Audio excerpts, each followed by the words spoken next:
Del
Padre, del Hijo, del Espíritu Santo. Dios les bendiga, hermanos. Les habla su hermano y amigo José Plasencia del canal La Fe de la Iglesia. En esta ocasión tenemos un invitado especial, regresando, de hecho, ya ha estado con nosotros y de hecho creo que para la mayoría de ustedes no necesita presentación. Nuestro hermano Dante Urbina desde el Perú. Dante, bienvenido, ¿cómo estás? Muy contento de estar aquí contigo respecto de la entrevista que tuvimos hace tiempo sobre la Trinidad, pues ha corrido bastante agua bajo el puente, también en términos apologéticos, y estoy muy contento de poder estar aquí, en cierto modo, estrechando virtualmente estas manos apologéticas. Así es, creo que ya vamos para 2 años después de aquella entrevista. Que si mal no recuerdo, el tema fue la Santísima Trinidad, ¿verdad? Fue un tema muy edificante que ya desde aquel tiempo me pedían que te pidiese a ti que volvieses y bueno, gracias a Dios que ahora estás aquí. Y para los que no conocen el canal de Dante, por favor busquen el canal de Dante en YouTube, se llama así como ven en pantalla, es el nombre de él. Después de aquella entrevista, he visto, Dante, que ya tienes bastante, has estado trabajando duro, tienes bastante material nuevo, así es de que vale la pena para aquellos de ustedes que quizás no han visitado el canal de Dante, vayan y busquen el contenido que tiene Dante.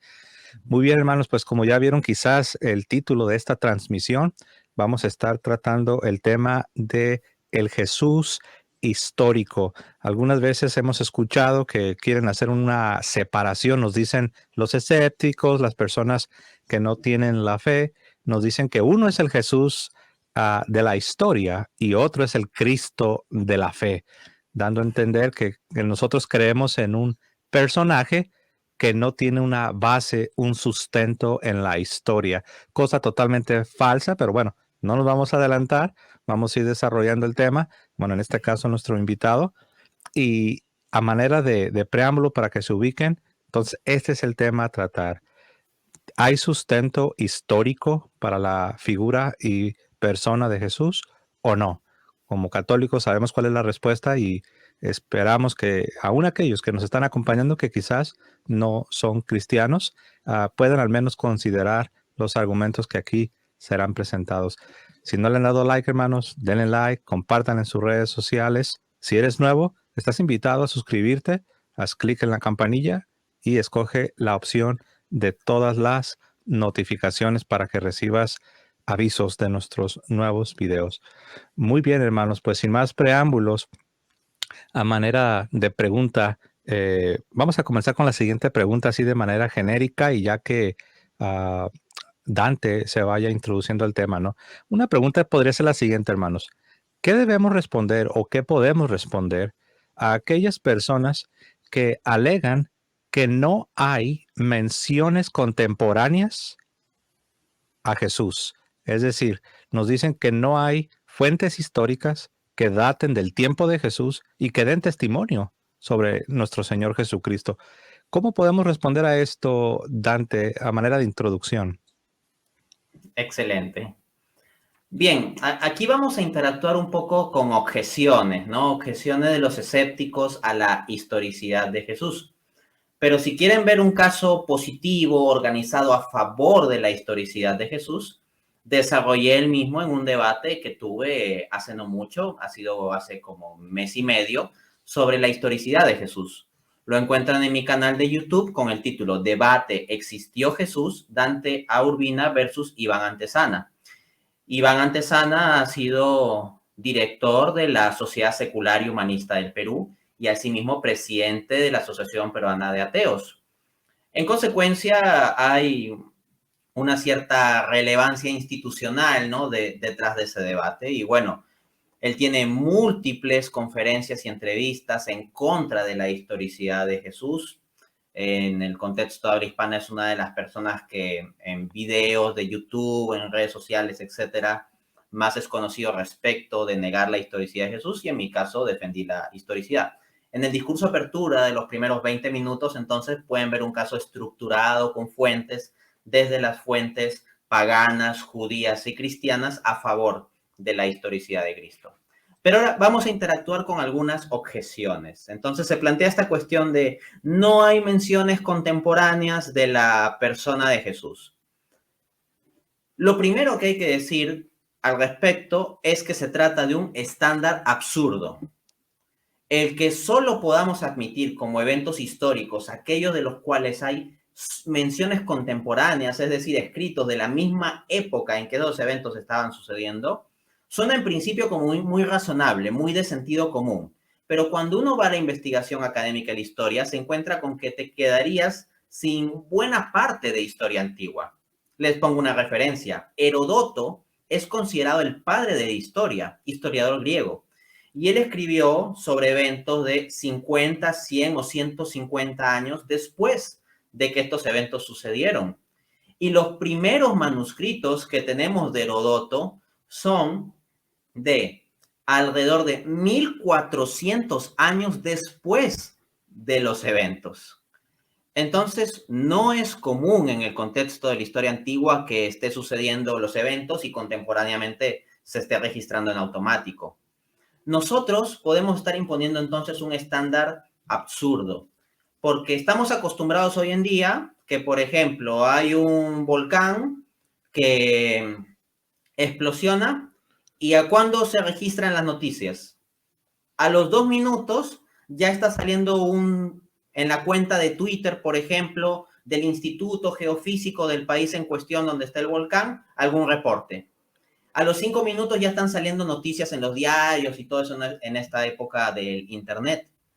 Pero en tiempos antiguos esto no era así. Por ejemplo, un evento extremadamente relevante es la explosión del volcán Vesubio en el año 79 después de Cristo.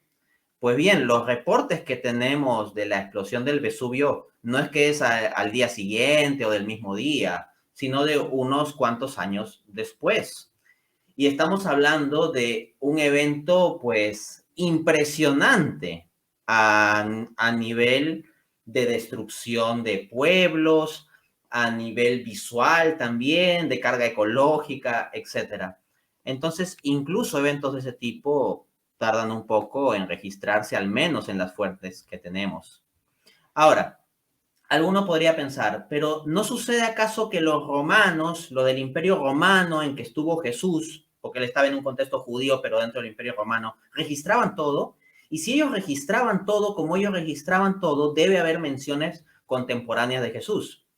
Pero ese supuesto es falso. Pensar que en el Imperio Romano se registraba absolutamente todo es falso. Ciertamente el Imperio Romano puso bastante énfasis en el tema del registro, pero esto no es para nada exhaustivo. Consideremos, por ejemplo, lo que nos dice el especialista Moses Finley en su libro La historia antigua, problemas metodológicos. Abro cita. La falta de fuentes literarias primarias complica importantes periodos de la historia de la República Romana y el Principado, incluyendo la mayor parte de la historia de las provincias romanas. Ahora bien, Jerusalén, Belén, Nazaret, la zona de Galilea, fundamentalmente donde vivió y tuvo su ministerio Jesús. ¿En qué parte queda respecto al Imperio Romano? En las provincias. Entonces, lo que está diciendo este académico, que no está escribiendo un tratado de apologética cristiana, sino un tratado académico de problemas metodológicos de la historia antigua, es que la mayor parte de la historia de las provincias romanas no se tiene. Ahora, sigamos examinando este estándar de fuentes contemporáneas.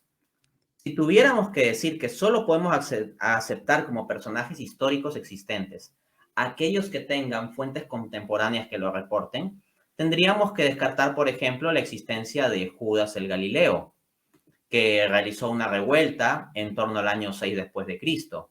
Resulta que las fuentes que tenemos al respecto es Flavio Josefo, Guerras Judías, y Flavio Josefo, Antigüedades Judías, fuera de la mención de Hechos de los Apóstoles que hace Lucas. Pero si se descarta al libro de Hechos por ser una fuente religiosa o cosas por el estilo, como suelen hacer los que niegan la existencia histórica de Jesús, no consideran histórico documentos como Hechos, entonces bajo esa lógica, las únicas fuentes que te quedan es Josefo en Guerras Judías y Antigüedades Judías. Pues bien, las Guerras Judías son más o menos del año 75 después de Cristo y las Antigüedades Judías estarían en torno al 95 después de Cristo, lo cual significa que los primeros registros históricos que tendríamos de la existencia de Judas el Galileo y su levantamiento son de varias décadas después de los eventos, pero a ningún historiador se le ocurre negar la existencia de Judas el Galileo. Por tanto, tenemos que examinar la cuestión de las fuentes. Al respecto nos informa Jorge Manuel Rodríguez en su conferencia La historicidad de Jesús. Abro cita. Son pocos los autores. Veamos la totalidad de los escritos del siglo I que nos ha legado la Imperial Roma, de los años 30 y 40. 1. Una historia de Roma por Velius Paterculus, un oficial retirado del ejército de Tiberio, publicada el 30 después de Cristo. 2. Una inscripción que menciona a Pilato. 3. Fábulas escritas por Fedro, un liberto macedonio en los 40 después de Cristo. Entonces, esas son las fuentes que tenemos disponibles de ese rango de años. No es que tengamos un montón de fuentes y un registro súper exhaustivo y que, curiosamente no menciona a Jesús. No, en realidad tenemos pocas fuentes. Y nadie va a esperar, por ejemplo, que Velius Paterculus mencione a Jesús, porque se trata de un oficial retirado del ejército de Tiberio, sus intereses son otros. En cuanto a las fábulas escritas por Fedro, también es obvio que no es un contexto como para mencionar a un personaje como Jesús. ¿Quiénes sí tenían un contexto para mencionar a Jesús? Nos lo dice también Jorge Manuel Rodríguez en la misma conferencia, abro cita. Resulta que de los 4 historiadores del tiempo de Jesús que nos han llegado, Paterculus, Quinus Curtius, Tácito y Flavio Josefo, 2 hablan de la historia de los judíos y los 2 citan a Jesús. No es lo mismo decir solo 2 historiadores citan a Jesús que decir todos los historiadores que hablan de la época de Jesús en Jerusalén lo citan. Eso no es solo 2, es el 100%. Entonces, vaya a ser un criterio de razonabilidad. O sea, de esos escritores contemporáneos que hablaron del tiempo de Jesús, Paterculus y Quinus Curtius, pues no hablaron sobre los judíos, entonces ni van a mencionar a Jesús. Y de los que hablaron sobre los judíos, Tácito y Flavio Josefo, ellos sí mencionan a Jesús. Entonces tenemos menciones cercanas respecto de Jesús. Muy interesante, Dante. Ahora que mencionas a Judas el Galileo, ¿no? Que está en el libro de los Hechos.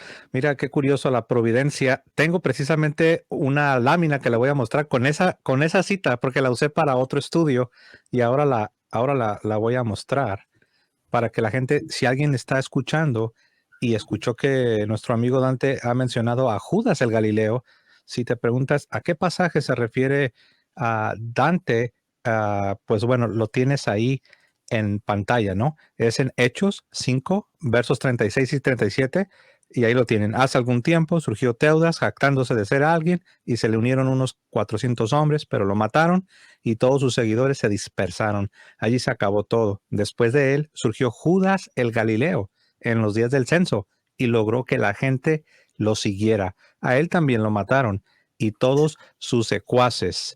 Entonces, ahí si alguien se estaba preguntando cuál es el pasaje al que nuestro amigo Dante estaba aludiendo, pues ahí lo tienen, ¿no? Entonces me pareció interesante que es el mismo pasaje que yo ya tenía listo para otro estudio. Excelente. Y efectivamente, como se nota, Judas el Galileo es alguien que realiza una revuelta contra el Imperio Romano por el tema de los impuestos. Entonces, si nosotros razonamos en términos del Imperio Romano, pues Judas el Galileo termina siendo una figura más llamativa en términos de poder político que Jesús. O sea, Jesús es el personaje más relevante de la historia, pero no lo es por una notoriedad de poder político, militar o económico durante su vida. Más bien Jesús se desempeñó fundamentalmente como un predicador itinerante de una sabiduría espiritual en un contexto de provincias pequeñas del Imperio Romano. Entonces, si hablamos del estándar de los historiadores romanos de reportar en su historia lo que sea más relevante en el contexto de historia romana, de poder político, económico, militar, no es tampoco razonable esperar que haya 800 menciones de Jesús, ¿no? Hay que entender la diferencia entre lo que es reportar a un emperador como Tiberio y lo que es reportar a un predicador itinerante como Jesús. Jesús es grande, entonces, no por un poder político económico en vida, sino porque es Dios hecho hombre, la grandeza que le reconocemos desde la fe, o lo que puede reconocer cualquier persona, incluso los que no tengan fe, que es que el movimiento que se originó a partir del cristianismo ha sido la mayor fuerza en la configuración de gran parte de la cultura y civilización en general occidental.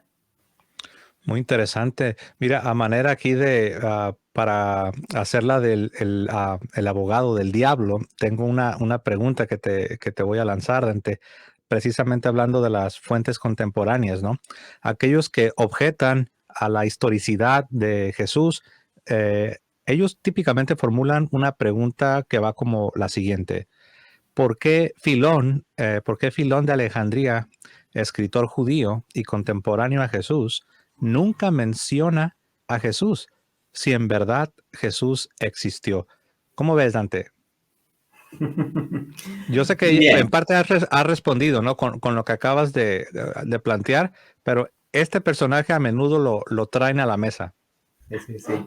Sí, sí, entonces vamos a darle un mate de una vez por todas a esa objeción. Hay que decir que comete una falacia de argumento del silencio. La falacia argumento del silencio consiste en decir que algo no existe porque no se menciona. Ahora bien, un argumento del silencio puede ser razonable, puede ser persuasivo, pero solo bajo la siguiente condición. Si es altamente probable que algo fuese mencionado, en caso haya existido y no se lo mencionó, entonces hay que decir que eso cuenta como evidencia de que ese algo no existió. Pero si no es altamente probable que algo haya sido mencionado, sea que haya existido o no, entonces el solo hecho de que no se lo haya mencionado no cuenta en contra de la historicidad. Les pongo como un ejemplo cotidiano. Imagínense que yo no haya reportado a mi esposa que se incendió la cocina. Si yo el día de hoy no he reportado a mi esposa que se incendió la cocina, es altamente razonable pensar que no se incendió la cocina, porque de haberse incendiado es altamente probable que yo sí lo hubiera reportado. ¿Ok? Luego, en el parque, yo tengo cerca de mi casa un parque, por ejemplo, pasan perritos y juegan, ¿no? Entonces, supongamos que yo no reporto a mi esposa el hecho de que pasó algún perrito bonito de color blanco en el parque en horas de la mañana. El hecho de que yo no lo haya reportado implica inferir que el perrito no pasó, que no existió pasando por ahí. No, porque no es altamente probable que aun cuando haya pasado yo lo reporte. Entonces quiero que se entienda el contexto necesario para que un argumento del silencio funcione. Dicho esto, entonces la pregunta relevante es, incluso aunque Jesús haya existido, ¿es altamente probable que Filón de Alejandría lo haya mencionado? Y la respuesta es no. ¿Por qué? Porque Filón de Alejandría es fundamentalmente un filósofo judío. Él está enfocado en filosofía, no en historia. Muchas veces los que dicen, oh, Filón de Alejandría no mencionó a Jesús y fue contemporáneo a él, apelan a la cantidad grande de libros que escribió Filón de Alejandría. Pero si tú analizas esos libros, la gigantesca mayoría de ellos no son tratados históricos, sino discusiones filosóficas. Así que no es altamente probable que lo mencione. Adicionalmente, y esto lo admite incluso, o de hecho lo defiende el académico escéptico Bar Ehrman, Filón habría muerto en torno al año 40. Y como señala este académico escéptico, tal vez el cristianismo ni siquiera había llegado a Alejandría para esa época. Entonces no tenía mucha base para haber escuchado sobre el cristianismo. Hay que decir también que Filón de Alejandría no reporta, o sea, no refiere a la existencia ni de los sumos sacerdotes de su tiempo, ni de los candidatos a Mesías de su tiempo. Porque, por ejemplo, este Judas el Galileo fue uno de los que se proclamaron como candidatos a Mesías o Teudas también y cosas por el estilo. Ahora bien, piensen en esto. El personaje histórico más importante en el contexto de religiosidad judía en términos visibles externos sería el sumo sacerdote. Y Filón de Alejandría no lo menciona, por más que haya escrito tanto. Inferimos de ahí que el sumo sacerdote del tiempo de Filón de Alejandría no existió, que no existió Caifás, por ejemplo, sería una tontería. Entonces, si ni siquiera menciona al sumo sacerdote de su tiempo, esperar que mencione un predicador itinerante de principalmente zonas rurales, no es algo que sea muy razonable. Aunque algunos apuntan que Filón de Alejandría tenía relación con la dinastía de Herodes. Entonces, a partir de ahí podría haberle llegado información sobre Jesús y por lo tanto debería haberlo reportado. Sin embargo, ese argumento no resulta tan fuerte considerando que Jesús sería un asunto menor y vergonzoso para la dinastía herodiana. O sea, piénsese en la dinastía de Herodes y piénsese en el asunto de Jesús. No sería una cosa de la cual uno ande hablando. O sea, en primer lugar, podría vérselo como algo sin importancia. Herodes cometió muchas crueldades y el simplemente matar a un predicador itinerante más desde su posición de poder no sería algo como que haga mucho la diferencia. Y en caso se tome en cuenta el impacto de la predicación de Jesús, de todas maneras sería un asunto incómodo porque habría sido como una falla de la dinastía herodiana no haber tratado bien con ese asunto. Entonces, al ser una noticia incómoda, tampoco la andarían hablando con las personas importantes con las cuales tienen relación social. En consecuencia, hemos mostrado un contexto en conjunto con varias razones que muestran que no es altamente probable que Filón de Alejandría mencione a Jesús, incluso de haber existido Jesús, como es que tenemos buena evidencia. Así es, para los que van llegando a esta transmisión, el tema que se está tratando es una refutación de las objeciones, principalmente de escépticos, en contra de Jesús como figura histórica, es decir, en contra de la historicidad de Jesús. Y hasta este momento, nuestro invitado, Dante Urbina, ya nos ha mostrado el por qué es falaz, es absurdo querer que todas las fuentes históricas de alrededor del tiempo de Jesús le estén mencionando, ¿no? Así es de que, bueno, si acabas de llegar, nada más le regresas y vas a poder ver los puntos que ya han sido tratados. Ahora, tú ya lo dijiste al principio, Dante, pero creo que vale la pena recalcarlo. Estas objeciones son contemporáneas. Esto no estamos lidiando con algo, con objeciones o con escepticismo de los primeros siglos, sino que estamos lidiando con un escepticismo propio de nuestro tiempo, propio de la era en la que estamos viviendo. Y a estos escépticos a menudo se les conoce como los mitistas, porque señalan, según ellos, que Jesús como figura histórica es un mito. Y de ahí lo que yo mencionaba al principio, ¿no? Ellos dicen que uno es el Jesús de la historia, que dicen ellos es un mito, y otro dicen es el Cristo de la fe, es lo que ustedes se han formulado a través de sus sentimientos religiosos. Así es de que Dante nos está mostrando cómo estas afirmaciones en contra de Jesús como figura histórica no se sostienen. Dante, ellos mismos, este grupo de personas escépticos, o lo que también a menudo se les llama los mitistas, que señalan que Jesús fue un mito, ellos mismos tienen otro argumento o tienen otra estrategia. Y me refiero a que por un lado dicen, apuntan a lo que ya mencionabas, que es absurdo, de que dicen que no todos los historiadores contemporáneos a Jesús le mencionan o escribieron sobre él. Pero por otro lado, también intentan desvirtuar las fuentes cristianas. Tenemos también fuentes cristianas, porque hasta el momento solamente hemos estado lidiando con historiadores seculares o historiadores no cristianos, pero ellos también intentan desvirtuar las fuentes cristianas que datan de los primeros siglos y dicen que no son dignas de ser consideradas como fiables. ¿Qué nos puedes decir al respecto, Dante? Ok, lo que hay que decir es que el descartar o asumir automáticamente las fuentes cristianas es asunto de prejuicio. El descartar a priori o el aceptar a priori las fuentes cristianas sin más es asunto de prejuicio. Mucho se señala el prejuicio religioso, la idea de, porque eres cristiano, entonces tú asumes la Biblia y las fuentes cristianas. Pero si nos ceñimos a la historia en un sentido riguroso, claro, eso sería un sesgo. Pero también está el sesgo contrario, que descartas las fuentes cristianas por el simple hecho de ser fuentes religiosas. El punto es que el descartar fuentes por ser fuentes religiosas no es un argumento histórico, no es parte de la metodología histórica. Si hay una fuente religiosa que logra cubrir los estándares históricos de fiabilidad, entonces tal fuente debe ser considerada. En particular, pueden encontrar mi debate también cristianismo versus islam, cuál es la religión verdadera, en mi canal de YouTube. Debato contra el presidente de la Asociación Islámica de Sufismo del Perú. Y en mi discurso apertura de 20 minutos, una de las cosas que comienzo mostrando es la fiabilidad histórica del Nuevo Testamento. Se toma el Nuevo Testamento como un documento histórico y se lo juzga con los mismos criterios con los que se juzga a documentos no religiosos para ver su fiabilidad histórica. Y concluyo, con base en la evidencia bibliográfica interna y externa, el criterio de las 3 pruebas de Chauncey Sanders, que el Nuevo Testamento pasa los criterios de historicidad que se aplican también a otros documentos de la historia antigua. Entonces, ahí pueden ver un caso al respecto. Ahora bien, se decía que no hay fuentes contemporáneas que mencionen a Jesús, pero eso es un poco bajo el contexto de asumir que las fuentes cristianas no cuentan, pero como digo, no hay por qué descartarlas a priori, hay que examinarlas. Y dicho eso, nos encontramos con que las fuentes cristianas son bastante tempranas.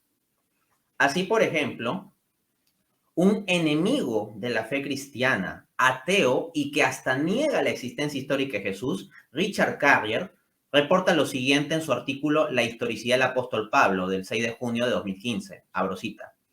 Las cartas explícitamente se presentan como habiendo sido escritas en los 50 después de Cristo. La congruencia de este hecho con el que su contenido ignora totalmente las posteriores batallas doctrinales en la iglesia es muy probable si se escribieron efectivamente en los 50. Fin de cita. Aquí Richard Carrier está hablando de las cartas de Pablo. No de todas las cartas de Pablo, pero sí algunas que se reconocen como indisputables o indisputadas. O sea, hay cartas de Pablo en las cuales se cuestiona su autoría o cuándo fueron escritas. Pero incluso los académicos escépticos, ateos, aceptan que la carta a los romanos, la primera carta a los corintios y la carta a los gálatas serían cartas originales de Pablo. Ojo, como digo, esto lo aceptan incluso académicos ateos como el mismo Richard Carrier. Y Carrier está diciendo que estas cartas, pues es razonable fecharlas en torno al año 50 después de Cristo. Claro que Carrier cae en el error de querer interpretar todas las cartas de Pablo como que no implicasen un Jesús histórico, como que Pablo simplemente creyó en un Cristo místico celestial y no en un Jesús que caminó aquí en la tierra, lo cual es una tontería en virtud de que Pablo reporta en 1 Corintios que Jesús fue crucificado, en Gálatas 4:4 dice que fue nacido de mujer, ¿no?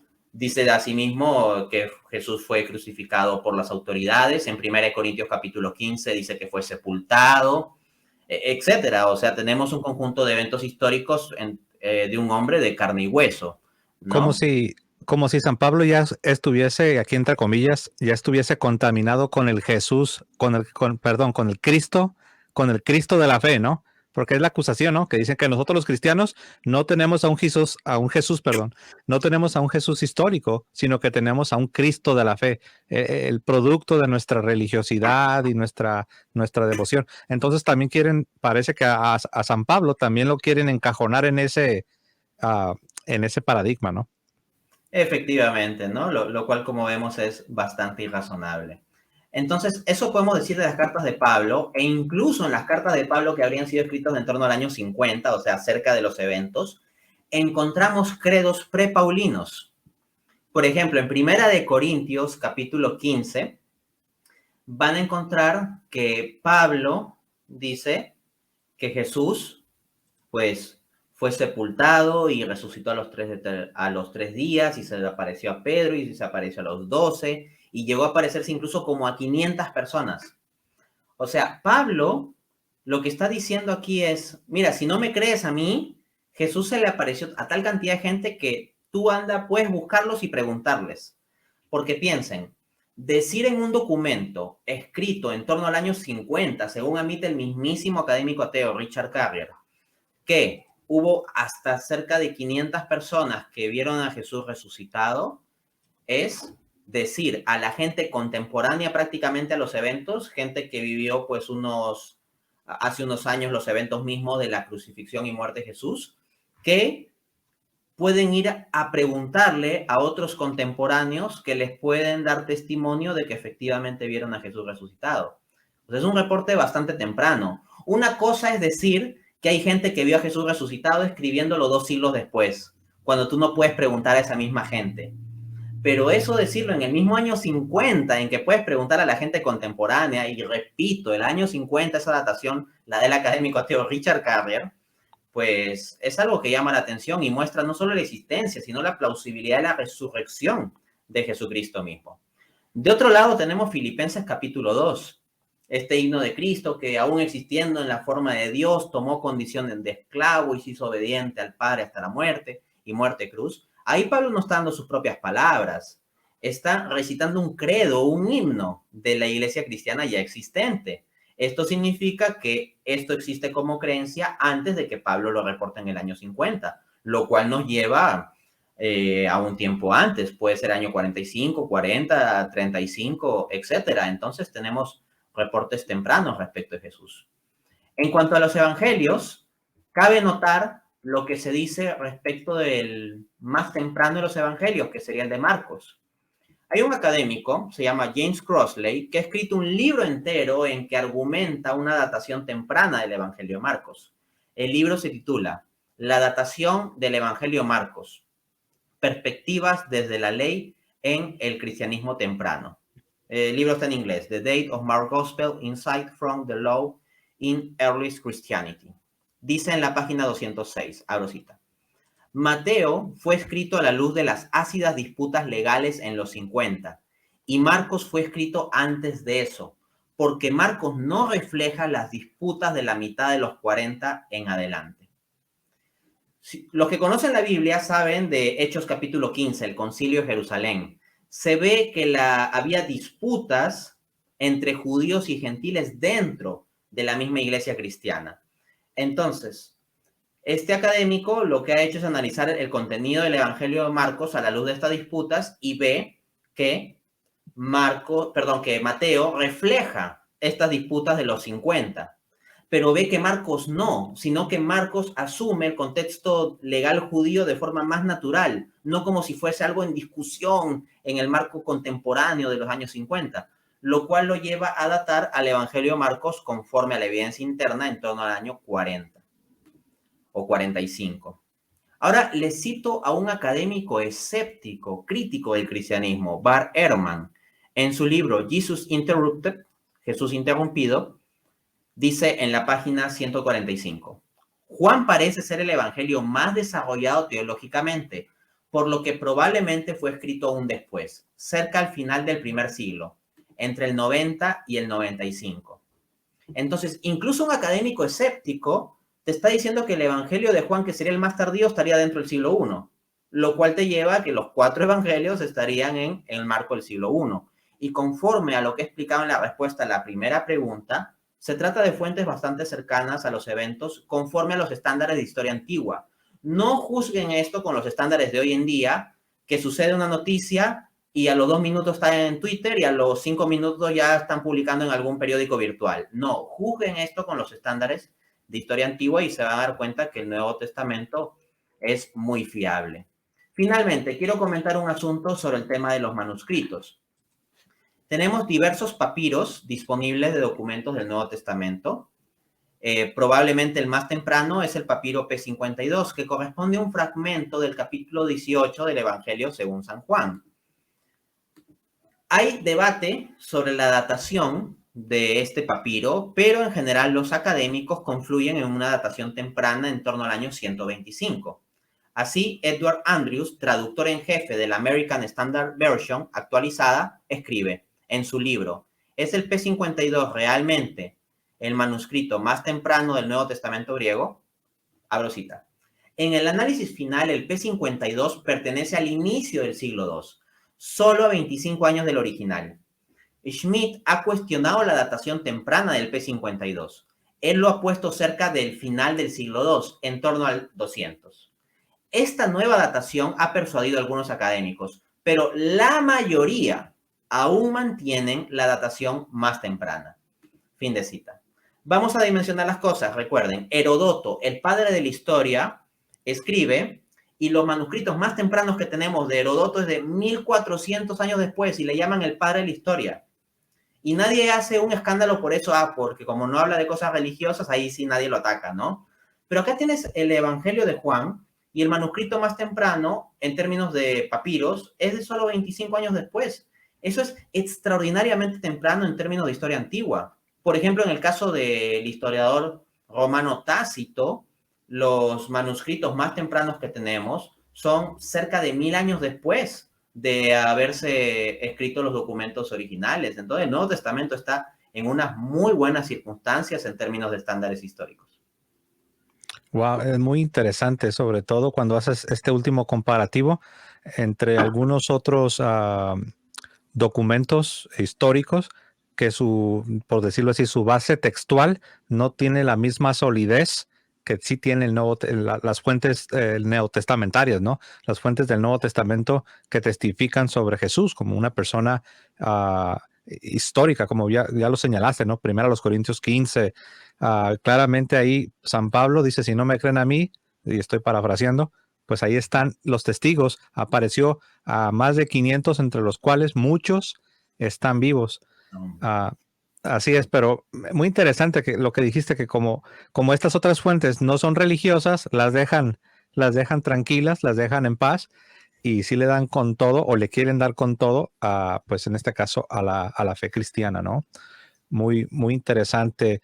Muy bien, mira, Dante, pues yo creo que ha quedado claro el punto de por qué es que no aparece Jesús citado en todas las fuentes históricas seculares, y también lo que acabas de decir, yo creo que echa al suelo el argumento de aquellos que lo que intentan hacer, en lugar de lidiar con la evidencia que tenemos en los escritos del Nuevo Testamento, lo que hacen es desvirtuarla, haciéndola a un lado, o pretendiendo que no, como que si no es digna de ser considerada. Pues ya vimos que esto solamente parte de un prejuicio. Hay un prejuicio, porque con ningún otro documento religioso o no religioso, un historiador profesional haría esto, ¿no? Pero sí se pretende hacer cuando se trata del Nuevo Testamento como una fuente histórica. Um, Tengo aquí, porque tengo algunas preguntas ya formuladas, um, y a reserva de que tengas alguna acotación, quiero lanzar al aire la pregunta. Tú la respondes conforme vayas avanzando en lo que tienes preparado, Dante. Eh, ¿Qué podemos decir sobre el testimonio de Mara Bar Serapión? No sé si estás familiarizado con el testimonio de Mara Bar Serapión. Sí, efectivamente. De hecho, en mi debate contra Iván Antesana sobre la historicidad de Jesús, en mi discurso de apertura yo menciono el testimonio de Mara Bar Serapión y durante todo el debate él no llegó a dar ningún contraargumento contra tal testimonio. Entonces eso quedó perfectamente en pie a lo largo de todo el debate. Les explico. Sobre los testimonios de Jesús histórico, los más conocidos son el de Cornelio Tácito, el historiador romano, y el de el historiador judío Flavio Josefo. Pero uno que me parece extremadamente valioso e interesante es el de Mara Bar Serapión, que fue un filósofo estoico de Siria del siglo I y vivió un tanto, o perdón, escribió esto un tanto después del año 73 después de Cristo. Entonces se trata de una fuente pagana del mismo siglo I. Les leo la cita, lo que dice en su carta a su hijo Serapión, carta Serapión. Abro cita. ¿Qué ventaja obtuvieron los judíos por matar a su rey sabio? Sócrates no está muerto por causa de Platón, ni lo está Pitágoras por causa de la estatua de Juno, ni el rey sabio por causa de las nuevas leyes que dio. Entonces, tienes aquí un personaje histórico que está siendo mencionado que es un rey, se lo considera rey, sería un rey de los judíos, ¿no? Porque habla del rey de los judíos, del rey de ellos, de los judíos. Fue un hombre sabio, o sea, rey no por causa de un poder económico o militar, sino de sabiduría. Luego, dio nuevos preceptos, está diciendo que dio nuevas leyes. Asimismo, en la mentalidad de un pagano como Mara Bar Serapión, sería comparable a Pitágoras o Sócrates. Y tienes a su vez que este personaje pues habría sido asesinado por causa de los judíos. El único personaje histórico que cuadra con todas esas características que acabo de escribir es Jesús de Nazaret. Punto. Entonces, se trata de un caso claro, ¿no? Es como decir, tiene patas de pato, alas de pato, hace como pato, se ve como un pato. ¿Qué es? ¿No? Lo más razonable es decir que se trata de un pato, se trata de Jesús de Nazaret, el personaje que cuadra con toda esta descripción.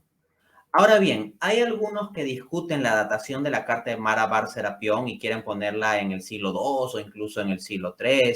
Hay incluso unos que quieren ponerla en el siglo IV. Sin embargo, hay unos académicos, Anne Mertz y Teun Thielemann, que han realizado un artículo académico entero de análisis solo de la cuestión de la datación de la carta de Mar Bar Serapión, considerando su contexto. Y ellos reportan lo siguiente en su artículo The Letter of Mar Bar Serapión, Some Comment on its Philosophical and Historical Context. Abro cita. Todo apunta a una situación poco después del 72 o 73, en lugar de un conflicto del siglo II o III. La carta de Mara muestra una situación en que se había perdido la independencia política, no de una situación en que un intento de reconquistar la independencia había fallado. O sea, un intento de reconquista es lo que se podía haber dado después, y daría dataciones posteriores de la carta de Mara Bar Serapión. Pero cuando uno ve el conjunto de la carta, como han hecho estos académicos, encuentra que se trata de una pérdida reciente de la independencia política del pueblo de este filósofo estoico. Y esto nos ubica en torno al año 73. Se trata pues de un testimonio temprano. Hay que decir asimismo que algunos han pretendido desacreditar ese testimonio diciendo que Mara Bar Serapión sería en realidad un cristiano. Pero esto es poco razonable, porque nótese que reporta que los judíos mataron a ese rey sabio, pero no dice en ningún momento algo de que haya resucitado. Si fuera un cristiano, habría mencionado algo de resurrección. Es más, en la misma carta dice que sus amigos no tienen ocasión de adorar a sus dioses. Entonces, las personas que están vinculadas con el autor de esta carta son politeístas. Y esto cuadra pues con el contexto de un pagano y no de un cristiano, obviamente. Muy, muy interesante. Y este, como bien señalaste, este testimonio no es tan conocido, ¿no? No, no es de los más populares. Con quién has dicho que tuviste el debate donde tú mencionabas este testimonio? Iván Antesana ha sido presidente de la Asociación Peruana de Ateos en el Perú. Lo Y encuentras ese en mi igual canal lo de tienes, YouTube. Ajá, lo tienes disponible ahí en tu canal, ¿no? Ese debate. Sí, sí, sí, pongan nomás Dante Urbina versus Iván Antesana y ahí pueden ver que cito este testimonio, lo explico y son como 2 horas de debate y él no logra en ningún momento replicar al respecto. Mira, hablando de tus debates, porque el otro día sí estuve viendo uno de tus debates, creo que el tema era relacionado, y veía que tu oponente, tu interlocutor, cada vez que tú le citabas a un historiador con el cual él no estaba de acuerdo, me di cuenta que él se refería a los historiadores que, que evidentemente mostraban a Jesús como persona histórica. Él les llamaba propagandistas. Ah, y yo sé que esta pregunta no es precisamente, no queremos hablar de ninguna persona en particular, pero sí de la argumentación o sí de este, de esta estrategia, ¿no? De querer desvirtuar a cualquier historiador moderno que favorezca a Jesús como figura histórica, llamándole propagandista. ¿Qué nos puedes decir así de manera genérica? Bueno, algo que también le señalé en el debate. Afirmar la historicidad de Jesús no es una cuestión de fe religiosa, es una cuestión de historia. Así, el académico escéptico, agnóstico, Bart Ehrman, que ha escrito muchos libros criticando el cristianismo y la Biblia y todo eso, y que ha debatido contra William Lane Craig sobre el tema de la resurrección de Jesús. Bueno, Bart Ehrman escribió un libro entero en el año 2012 titulado Did Jesus Exist? ¿Existió Jesús? Donde defiende que Jesús sí existió. Y él no se trata de un propagandista, se trata de alguien con los más altos créditos académicos y que no tiene la fe cristiana, sino más bien la ataca. De otro lado, tenemos al profesor Antonio Piñero, especialista en filología griega de la Universidad Complutense de Madrid. Es bastante conocido que el profesor Piñero cuestiona fuertemente las creencias de la fe cristiana. Pues bien, Piñero ha señalado claramente que se considera anticientífico negar la existencia histórica de Jesús. Tenemos también al agnóstico Maurice Casey, que en el año 2014 publica un libro de crítica a los argumentos mitistas, o sea, de los que niegan la existencia histórica de Jesús. De nuevo, no se trata de una persona que tiene fe. Tenemos asimismo al escritor Tim O'Neill. Dirige un blog, una página web que se llama Historia para Ateos. Él es ateo, ¿ok? Y gran parte de ese blog se enfoca en defender la historicidad de Jesús frente a burdas críticas de ateos, ¿no? De otro lado, tenemos que desde las mismas fuentes tempranas, la existencia histórica de Jesús es reportada, por ejemplo, por Cornelio Tácito. Y Cornelio Tácito no es un propagandista del cristianismo, alguien que quiera defender el cristianismo. Cornelio Tácito habla pestes de los cristianos en el mismo pasaje en que está hablando sobre Jesús. Así que nosotros no requerimos acudir a propagandistas, como llama Antesana, se trata de él, a los apologistas cristianos que defienden la existencia histórica de Jesús. Yo puedo construir mi caso a favor de la existencia histórica de Jesús, incluso basándome en puros escritores que son enemigos del cristianismo.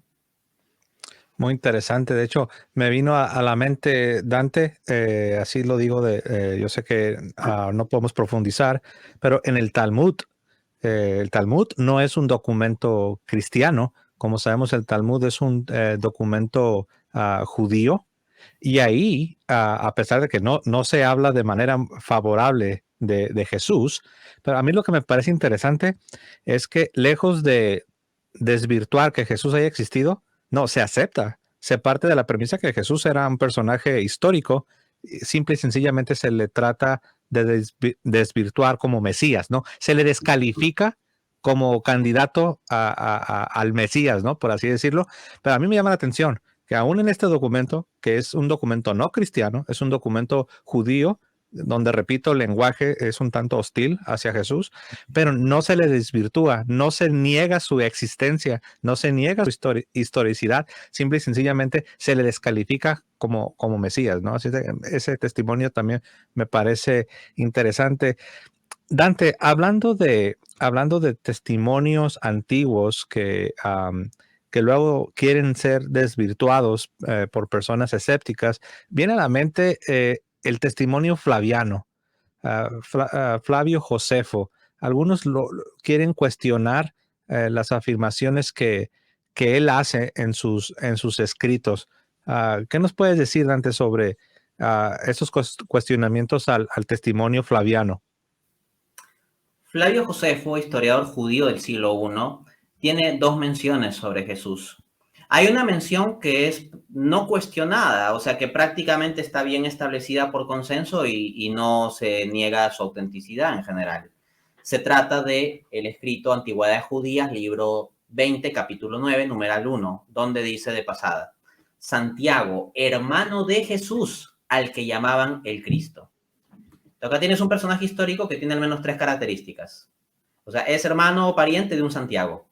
Se llamaba Jesús y fue considerado el Cristo, o sea, el Mesías. El único personaje histórico que cuadra con esas tres características es Jesús de Nazaret. Y ese pasaje de Flavio Josefo no está disputado, así que con eso ya tenemos la historicidad de Jesús.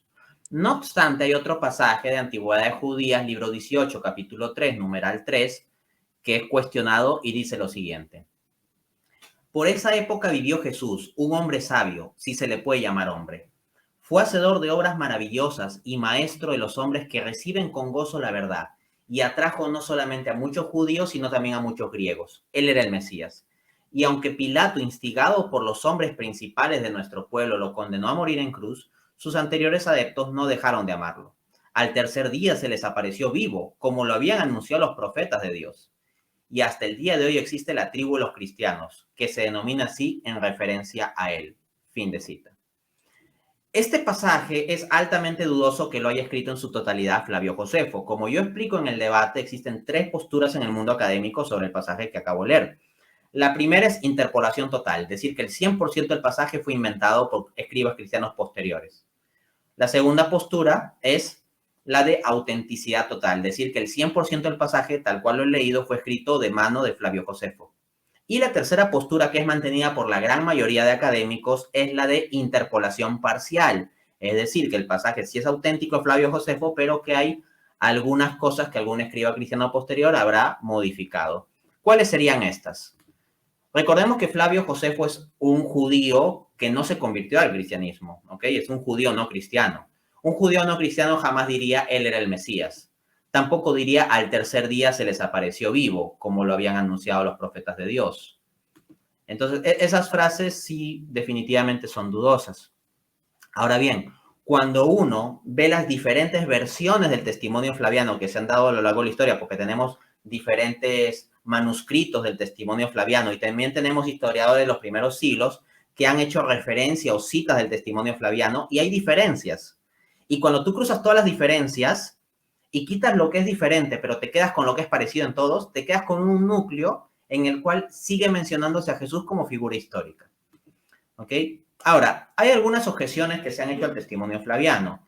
Por ejemplo, algunos dicen que el académico Ken Olson ha demostrado, con base en el análisis lingüístico, que el testimonio flaviano fue 100% fabricado por Eusebio Cesarea, que es un padre de la iglesia del siglo IV. No obstante, yo no necesito apelar a un apologista cristiano, sino al escéptico Antonio Piñero para responder a esto. Antonio Piñero escribe lo siguiente. Pregunta: ¿qué tan cierto es el hecho de que el obispo Eusebio Cesarea fue quien lo redactó totalmente? O sea, el testimonio flaviano. Responde Piñero: no es en absoluto cierto.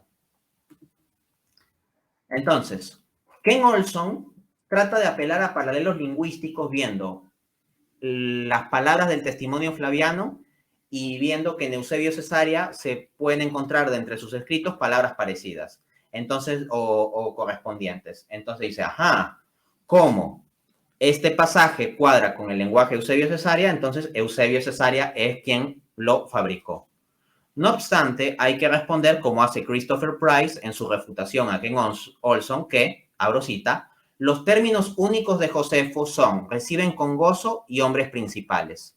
Es decir, en el pasaje del testimonio flaviano hay ciertas frases, ciertos términos que no aparecen en los escritos de Eusebio Cesarea, pero sí aparecen en los escritos de Flavio Josefo, lo cual va en línea con la tesis de autenticidad parcial, que es por la cual yo abogo.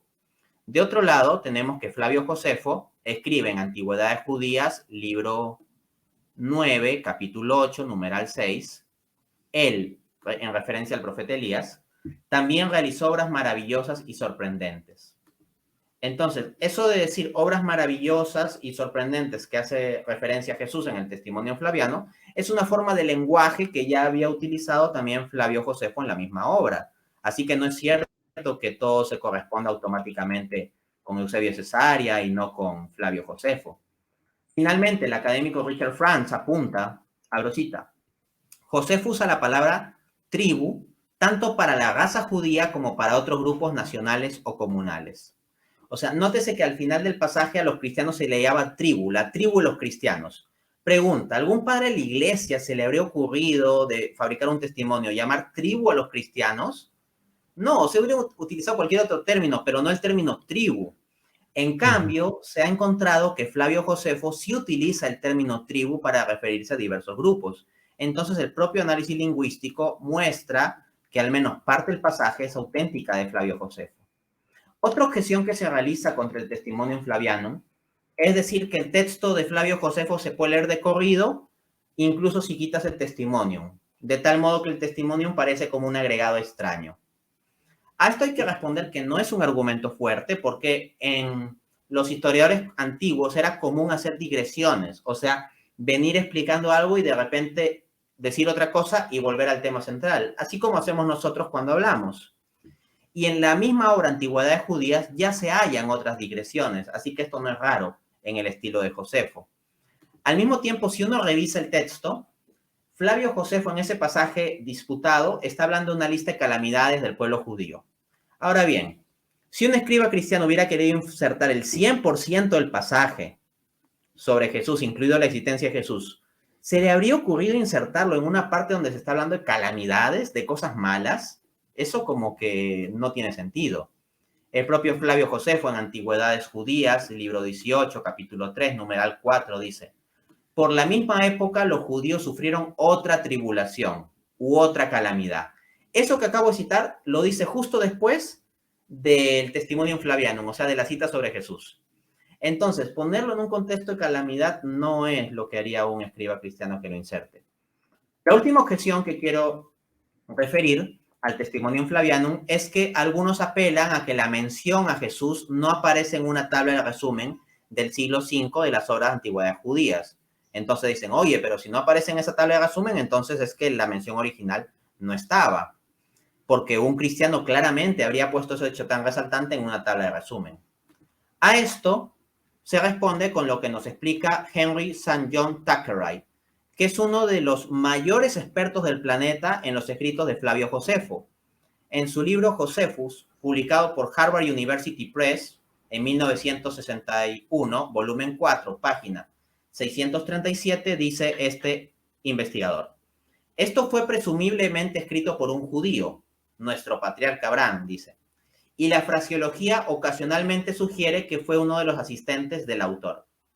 Entonces, esa tabla de resumen hallada en el siglo V parece venir, como explica este académico, de una tabla de resumen que hizo un asistente Josefo, y un asistente Josefo muy probablemente habría sido judío. Y un judío de esa época habría encontrado la mención a Jesús como algo irrelevante, no digno de ser recogido en el resumen, u odioso. Y si fuese odioso, pues tampoco lo van a poner en el resumen. Por lo tanto, se encuentra que las objeciones al testimonio flaviano no tienen peso. Muy interesante cuando mencionabas uno de los argumentos en contra del testimonio flaviano cuando menciona a Jesús, cuando ellos dicen que resulta que Flaviano está hablando de un tema y luego parece que de repente vuelve a otro tema y luego regresa. Me vino a la mente, cuando lo estabas diciendo, Dante, me vino a la mente San Pablo, que dicho sea de paso, pues es otro judío también con influencia helénica, como lo fue Flavio Josefo, y tenía el mismo estilo. De hecho, es una de las críticas que los literatos en tiempos modernos le hacen a San Pablo, que San Pablo va de un tema a otro, parece que de repente abandona el punto anterior, regresa y luego vuelve. Entonces parece que ese era el estilo judío helénico, ¿no? De este primer siglo. Así que me pareció muy, muy interesante, Dante. Dante, a reserva de que tengas alguna acotación, quiero traer a la mesa, porque yo hace un momento, Dante, yo mencionaba que estas objeciones a las cuales estás dando respuesta, particularmente son objeciones no de la antigüedad, sino son objeciones de la modernidad, de grupos escépticos de nuestro tiempo, ¿no? Ah, alguien pudiera objetar y decir, no, pero, ¿sabes? Sí hubo alguien que en los primeros siglos dudó de la existencia histórica de Jesús. Entonces, lo primero que quiero decir antes de cederte la palabra, Dante, es que cuando digo que estas objeciones a las cuales Dante está ofreciendo respuesta, cuando dije que son del campo escéptico de nuestros tiempos, eso no significa que no haya existido alguien que quizás haya levantado dudas contra la existencia de Jesús como una figura histórica. Entonces la pregunta para ti, Dante, ¿hubo alguien en los primeros siglos que haya cuestionado la existencia histórica de Jesús? Excelente. Razonemos lo siguiente. Supongamos por un momento que Jesús no existió. Ahora, lo que sí tenemos constancia es que existió el movimiento de los cristianos. Ahora, bien, el movimiento de los cristianos tuvo fuertes enemigos entre judíos y paganos. Entonces, siendo clarísimamente cierto que existieron los primeros cristianos, que existieron cristianos, por ejemplo, en el siglo II, y que tuvieron fuertes enemigos, judíos y paganos, si Jesús realmente no existió, entonces el arma perfecta para atacar a esos cristianos sería apelar a eso, a que su figura central simplemente no existió.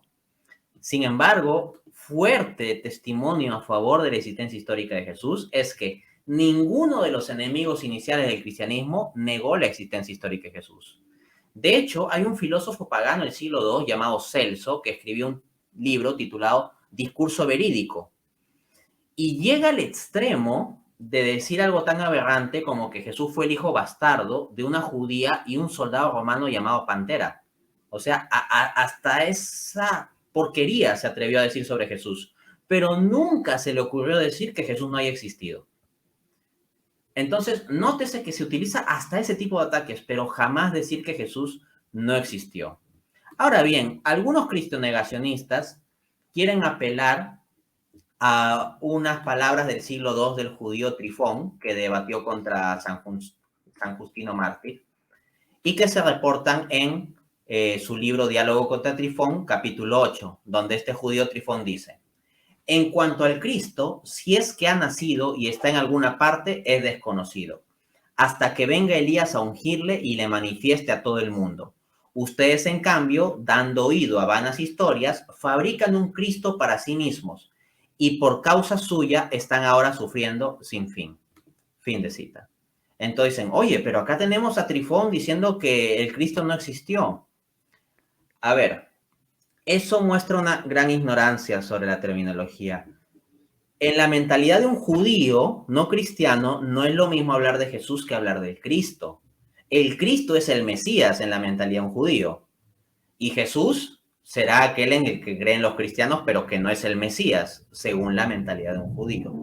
Entonces, lo que está diciendo Trifón cuando dice en cuanto al Cristo, si es que ha nacido y está en alguna parte es desconocido, no se está refiriendo a que la existencia histórica de Jesús no sea conocida. Se está refiriendo a que él como judío no sabe si es que el Mesías ya ha venido o tal vez todavía no ha venido o tal vez ya vino pero está oculto, etcétera. Está declarando lo que él piensa sobre la figura del Mesías que él no identifica con Jesús de Nazaret. Asimismo dice que los cristianos, dando oído a vanas historias, fabrican un Cristo para sí mismos. Entonces, cuando uno escucha fabrican un Cristo, suena como que están inventando un Jesús histórico, pero no, recuerden, para un judío un Cristo es el Mesías. Entonces, los cristianos, según Trifón, escuchando historias sobre el Jesús, sobre el personaje histórico Jesús, lo harían aparecer como si fuera el Mesías. Entonces, Trifón no está cuestionando la existencia histórica de Jesús, está cuestionando que los cristianos consideren a Jesús como el Mesías, como el Cristo.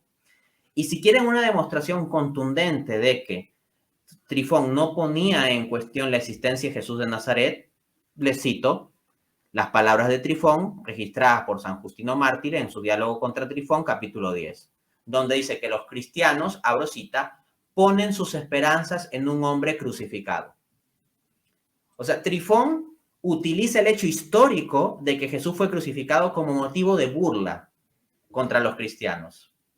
Si él puede hacer ese argumento es precisamente porque es parte del conocimiento histórico que efectivamente Jesús fue crucificado, lo cual implica que ni siquiera Trifón negó la existencia histórica de Jesús. Wow, ese es un excelente punto, porque totalmente echa al suelo, ¿no? La idea de que Trifón haya sido un negacionista, porque si no, entonces su sátira, su burla, no hubiese tenido un sentido si realmente Jesús no existió. Incluso viene a mi mente, seguramente estarás familiarizado, Dante. Yo sé que ese es un tema que te apasiona a ti por tu trasfondo. Vino a mi mente Orígenes en su refutación a Celso.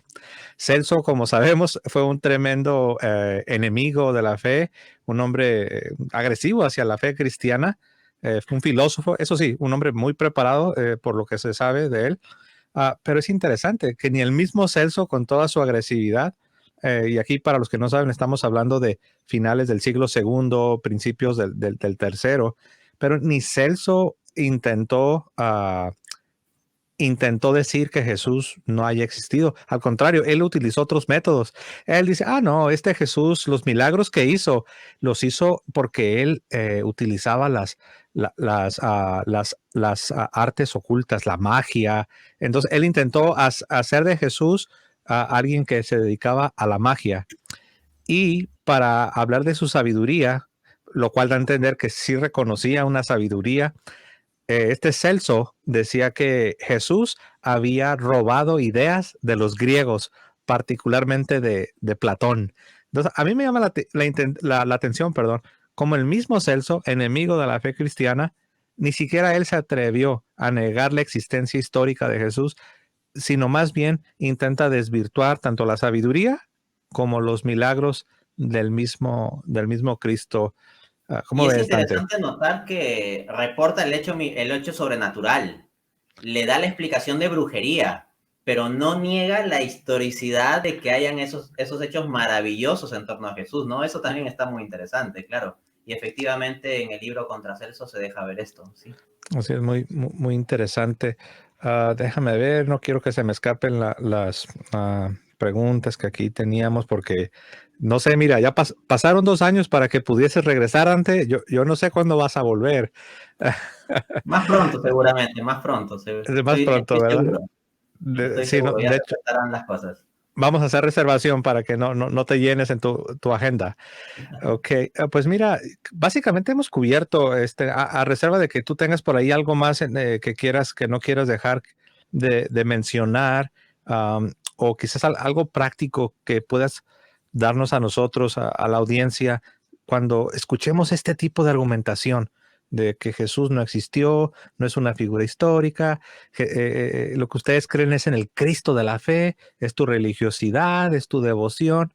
¿Qué nos puedes decir, digamos, al cristiano de a pie, ¿no? Al cristiano promedio. ¿Cómo podemos interactuar así con este tipo de situaciones? Bien. A ver, a nivel personal de cada uno, si uno tiene una experiencia real de Jesús, pues ahí ya tienes la validación de su existencia, punto. Por ejemplo, puede venir un superfilósofo a decirme que mi mamá no existe y que en realidad es una creación de una matriz para hacerme aparentar que hay una mamá que me quiere y cosas por el estilo. Pero mi experiencia y relación personal con mi madre es tal que, o sea, para mí es un hecho evidentísimo. O puede venir un superfilósofo a decirme que en realidad yo no existo, sino que soy simplemente una especie de invento virtual como en un videojuego y que es eso, la realidad, ¿no? Pero mi experiencia súper primaria de yo existir es mucho más fuerte que toda esa argumentación. Entonces digo, desde el punto de vista personal de la persona de fe, pues, desde ya tiene esa certeza de la existencia histórica de Jesús, independientemente de estos argumentos. Ahora, si vamos a la cuestión argumentativa, ahí sí nosotros no podemos apelar a nuestra mera experiencia personal, porque la persona con la cual estamos dialogando no tiene esa misma experiencia personal. Es como que yo le diga a alguien, el mango es la fruta más rica del mundo, a alguien que nunca ha probado un mango. ¿no? O mi experiencia de cómo yo siento un mango, pues no le es relevante como tal. La experiencia es personal. Entonces nosotros requerimos argumentos que puedan funcionar a nivel intersubjetivo, o sea, para ambas partes, para el creyente y el no creyente. Desde esa perspectiva, el poder argumentar desde las fuentes no cristianas es algo que puede ser de ayuda. La fuente del testimonio flaviano, la fuente de Cornelio Tácito y Marbar Serapión son fuentes que se pueden utilizar de forma efectiva. Ahora, en el caso del testimonio flaviano, el asunto es un poco más complejo porque hay que discutir lo de la interpolación y todo ese rollo. Así que yo le sugeriría a un cristiano que tenga que defender la historicidad de Jesús, si lo tiene que hacer en poco tiempo ante un escéptico, manéjese principalmente con el testimonio de Cornelio Tácito y con el testimonio de Marbar Serapión, que ya lo vimos defendido aquí. Le cito simplemente el testimonio Tácito para que tengan contexto. En el libro Anales, libro 15, numeral 44, escribe: una clase odiada por sus abominaciones, que eran llamados cristianos por el vulgo. Cristo, de quien el nombre tuvo su origen, fue condenado a muerte durante el reinado de Tiberio por el procurador Poncio Pilato, y esta fatal superstición, sofocada por el momento, estalló de nuevo. Entonces vemos que Cornelio Tácito es un historiador romano que odia el cristianismo. O sea, básicamente dice que el cristianismo es una porquería. Entonces, no se trata de alguien que está interesado en fabricar la existencia histórica de Jesús, sino todo lo contrario, es alguien que odia el cristianismo y aún así afirma la existencia histórica de Jesús, habla de la pena de muerte, habla de Poncio Pilato, habla de un movimiento a partir de Jesús. Entonces, todo eso nos da una información histórica interesante. Entonces, yo sugiero tratar de empezar por las fuentes paganas, ¿no? De otro lado, hay que estar preparado también para defender las fuentes cristianas, pero en primera instancia es más persuasivo empezar con las fuentes paganas. Y otra cosa que es extremadamente importante, no asuma usted toda la carga de la prueba. O sea, es como que el creyente se pone en una situación de complejo de inferioridad en que es uno, el creyente, el que tiene que sustentar todo, y el no creyente sí puede decir cualquier tontería y no necesita sustentar. Por ejemplo, yo estoy harto de que me vengan con consultas que se pueden resolver con esa metodología. Les pongo un caso. Alguien me escribe diciendo: Dante, me han dicho que en realidad Jesús se fue a la India y que ahí aprendió brujería y que aprendió su sabiduría y que eso es lo que explica lo que hizo en los evangelios. Dante, ¿cómo refutamos eso? ¿Cómo demostramos que eso no es así?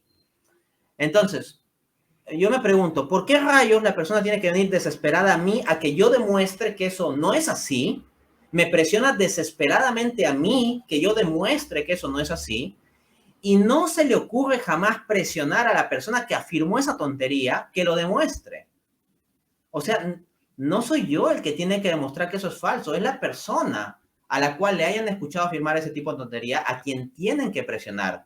O sea, al cristiano sí le piden: oye, dame evidencia no cristiana, y tiene que ser contemporánea, y tiene que ser imparcial, y tenemos que tener manuscritos tempranos, y nos piden todo el cúmulo de criterios extremadamente exigentes para sustentar hasta lo más mínimo de lo cristiano.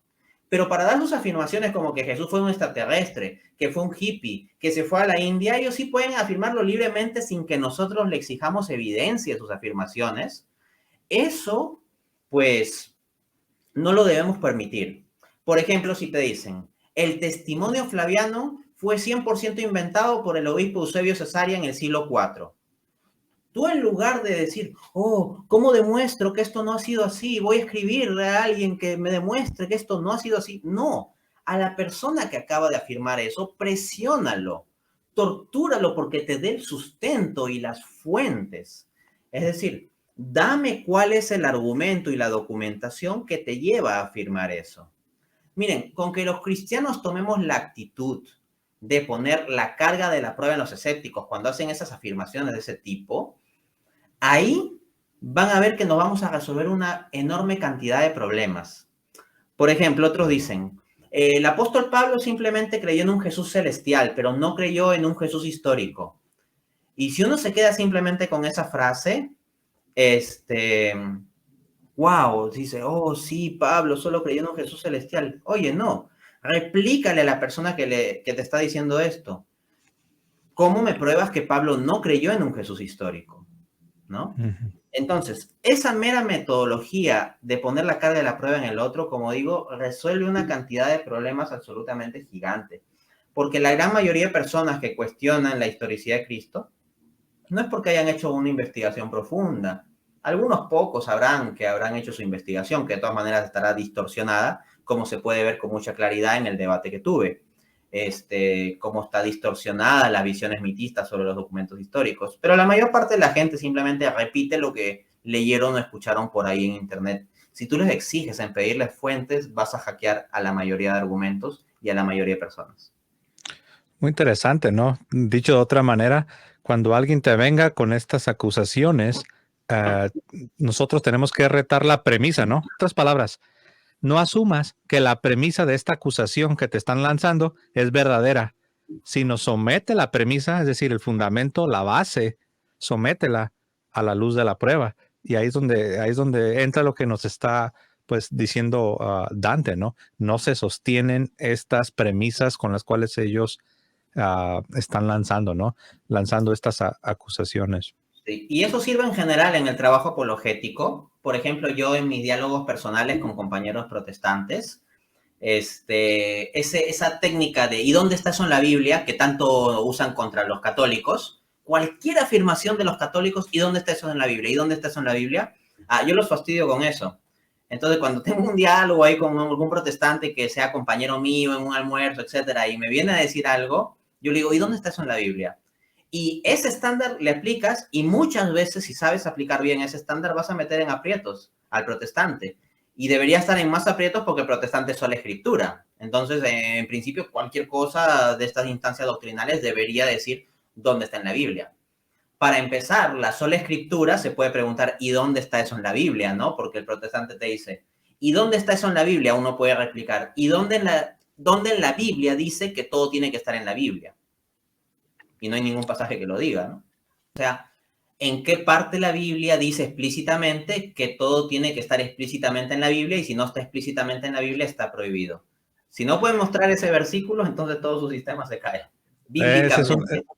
la manera en que lo pusiste, muy interesante, ¿no? ¿En qué parte de la Biblia dice que todo debe estar explícitamente en la Biblia? En ninguna parte. Y Es, tiene que decir explícitamente, porque siempre te van a sacar pasajes como que implícitamente dice, etcétera, pero el estándar tiene que ser explícitamente, ¿no? Y si vamos a hablar de que puede estar implícitamente, bueno, los católicos podemos defender, al menos lo que afirmamos, la suficiencia material, todas nuestras creencias desde la escritura, sea explícita o implícitamente. Entonces Así estamos en lo es. mismo. Muy interesante. Pues mira, Dante, ha sido una delicia tenerte aquí y que nos compartas sobre este tema tan importante, ¿no? Yo creo que también sería un error eh, pensar de que estos argumentos no son importantes de encerrarnos, ¿no? En nuestra subjetividad y decir, no, mira, yo en mi corazón estoy seguro que Cristo es real. eh, y qué bueno que piensas así. Sin embargo, la Biblia también nos dice que debemos estar listos para dar respuesta a aquellos que demanden razones, ¿no? De la fe que hay en que nosotros. Así es de que no ocupa ser un biblista, no ocupa ser un historiador, ¿verdad? Simplemente es amar tu fe y prestar atención a cómo podemos ayudar a esas personas escépticas a que puedan comprender lo que nosotros ya comprendemos, ¿no? Um, Dante, a reserva de que tengas algo más, pues me resta agradecerte. Y ya sabes, aquí las puertas están abiertas para ti y ha sido un privilegio tenerte una vez más aquí en el programa. Dejo que te despidas de la audiencia, Dante. Muchas gracias, José. Ha sido un placer estar dialogando contigo y sí, de seguro más temprano que tarde estaremos repitiendo el estar juntos, dialogando otro tipo de temas, etcétera, etcétera, e ir contribuyendo al reino de Dios, ¿no? A la iglesia de Cristo, porque Dios no nos ha llamado simplemente en términos individuales. Por ejemplo, siempre se habla de tu salvador personal en el discurso protestante. Yo pregunto, ¿y dónde está eso en la Biblia? O sea, eso de tu salvador personal o relación personal con Cristo, tal cual así eso no dice en la Biblia. En la Biblia se nos habla de iglesias, se nos dice que perseveraban en la enseñanza de los apóstoles, en la comunión del pan o la fracción del pan, etcétera, ¿no? O sea, se trata de una cuestión de que somos individuos, pero no meramente en una relación individualista personal de la salvación de mi alma, sino en un contexto comunitario. Entonces, uno puede creer en Jesús en su corazón y tener la certeza de la existencia de Jesús en su corazón, pero si nosotros amamos, debemos preocuparnos también por el corazón de aquellas personas que no creen en Jesús. Y tal vez algunos de ellos son personas sinceras, pero que por esta desinformación que hay en el Internet han terminado adoptando algunas ideas tontas en contra de la historicidad de Jesús. Y nosotros por caridad podemos ayudarles despejándoles esas dudas. Como bien dice José, no se trata de ser un experto, habrá quienes se dediquen más a fondo a esto, pero al menos saber un nivel básico para dar respuestas básicas nos permite ayudar a la gran mayoría de personas, porque la gran mayoría de personas tiene preguntas básicas. Creo que todo católico debería estar preparado para dar respuesta a las objeciones ateas básicas, a las objeciones anticristianas básicas, escépticas, como las que hemos visto hoy en día, y a las objeciones protestantes básicas. Y con que uno esté preparado al menos a ese nivel básico, como la mayor parte de personas se maneja en el nivel básico, vas a poder ayudar a una gran cantidad de personas. Así es, totalmente de acuerdo. Bueno, amigos, una vez más, gracias por acompañarnos. Si no le han dado like, denle like, compartan en sus redes sociales, dejen sus comentarios. Y Dante, una vez más, amigo, gracias por acompañarnos. Te mandamos un fuerte abrazo hasta el Perú. Y bueno, pues me voy a despedir como siempre lo hago. Que viva Cristo Rey y que viva Que Santa viva. María siempre Virgen. Amén.